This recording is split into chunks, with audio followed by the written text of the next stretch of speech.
Esimese asjana anname objektidele käsu apply scale, apply rotation ja apply location.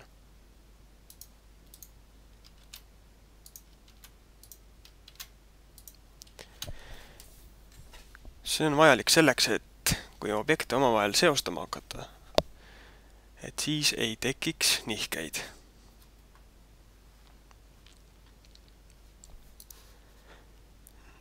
Need kaks objekti nüüd seostame omavahel kolmanda objekti abil. Ja selleks kolmandaks objektiks on empty.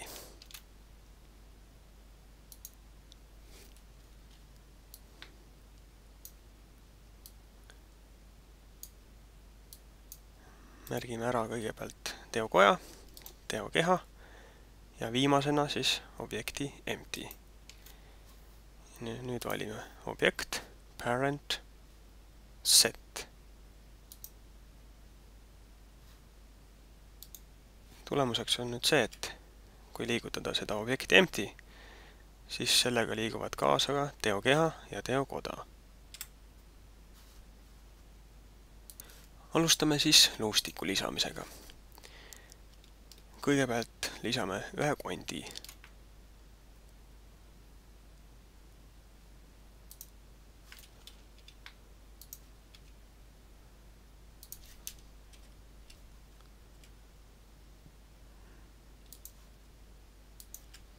Teeme selle kondi alati nähtavaks. Objekt ja X-ray abil. Nüüd seostame ka selle kondi selle punktiga, et ka see kont liiguks kogu kupatusega koos. Märgime kõigepealt kondi, siis punkti empty ja nüüd Ctrl P.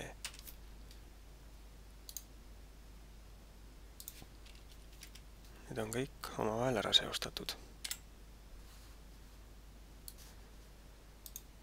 See kont on meil siis nii-öelda peakont. Kõik teised kondid kinnituvad selle külge. Konte saab juurde teha nii, et lähme Edit Mode alla, teeme aktiivseks ühe kondi otsa ja vajutame klaviatuurilt E-tähte. See on siis Extrude käsk.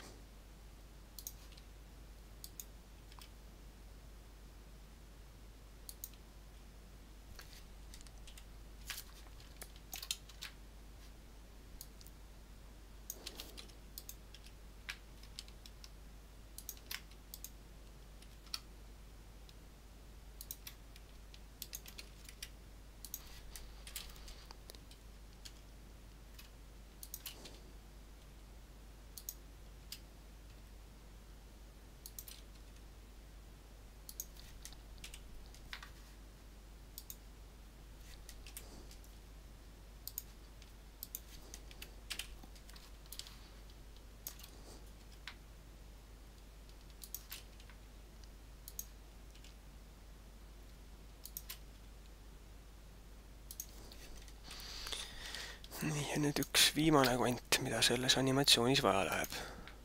See kont, mille külge kinnitub teokoda. Nii, ja nüüd anname kontidele ka nimed, et asi selge oleks.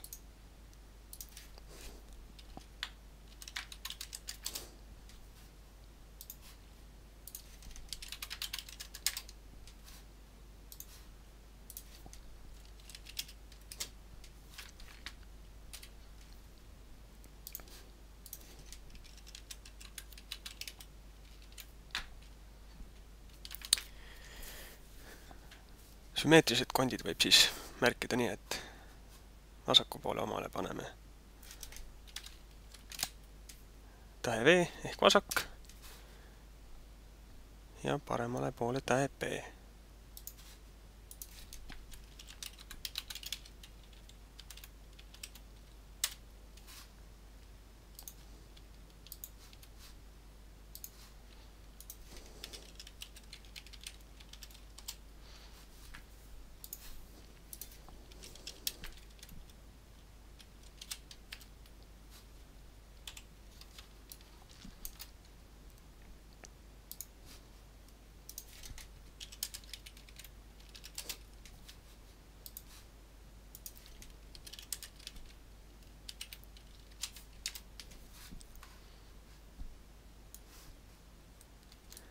vaatame nüüd, kuidas objekte ja luustikku omavahel siduda. Teeme aktiivseks soovitud objekti, valime siit Modifiers, Add Modifier ja armatuur. Stseenis võib olla ka mitu luustikku, et selle tõttu on siin valik. Saame valida, et millist luustikku kasutada, mis nimelist. Nii, nüüd võtame enda luustikku, läheme siit Pose mode alla ja vaatame, mis toimub. Nagu näha, ei ole tulemus see, mis tarvis oleks. Tarvis oleks, et selle kondi liigutamisel liiguks terve koda ühe tükina, ilma et toimuks mingit deformatsiooni.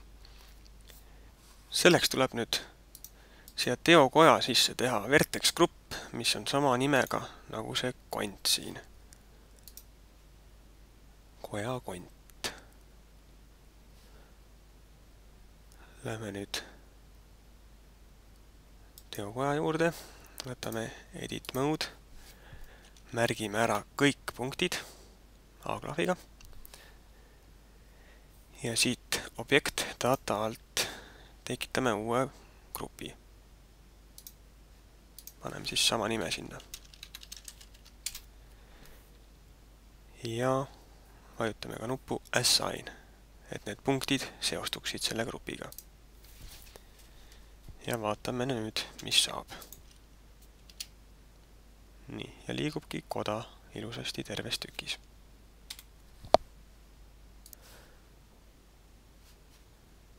Nüüd seostame ära teokeha ja luustiku.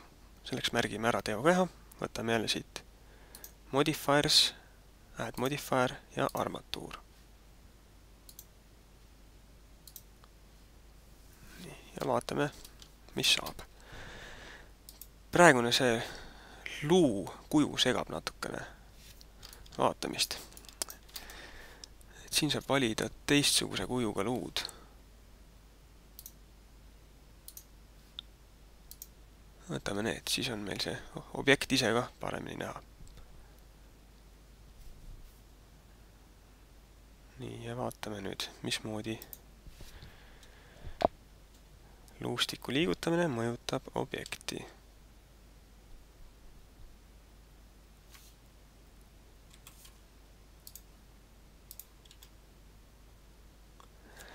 Et siin on nüüd natukene näha, et läheb see asi kandiliseks ja karvaseks. Võtame korraks objekti ja Modifiers taabi. Siin see tulemus nüüd sõltub ka sellest, et mis järjekorras need modifierid paigutuvad. Liigutame selle luustiku esimeseks, kõige ülemiseks. Ja vaatame nüüd, mis saab. Nii, nüüd on näha, et kandiline see asi ei ole enam. Aga on näha ka seda, et ühe poole luu liigutab ka teist poolt.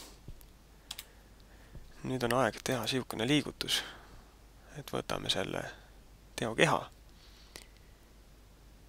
ja siit Mirror Modifieri ja vajutame Apply.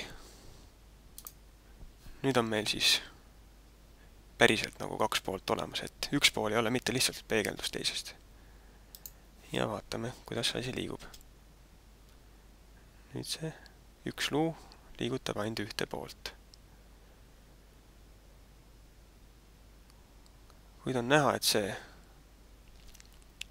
luu liigutamine liigutab ka neid piirkondi, mis on sellest luust kaugemal, kuigi vähem.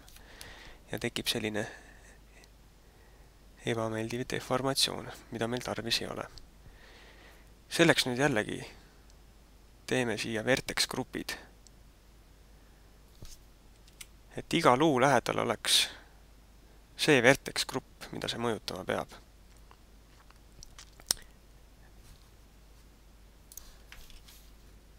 Selle kondi liigutamisel on praegu näha, et silm natukene deformeerub.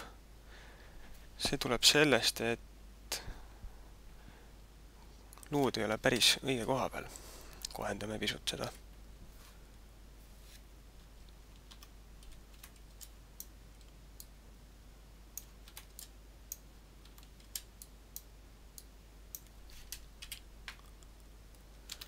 Nii, ja vaatame, mis nüüd toimub.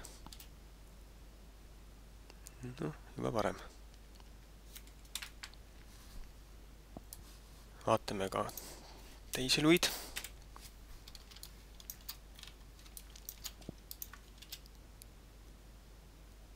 Nii, ka see tahab kohendamist saada.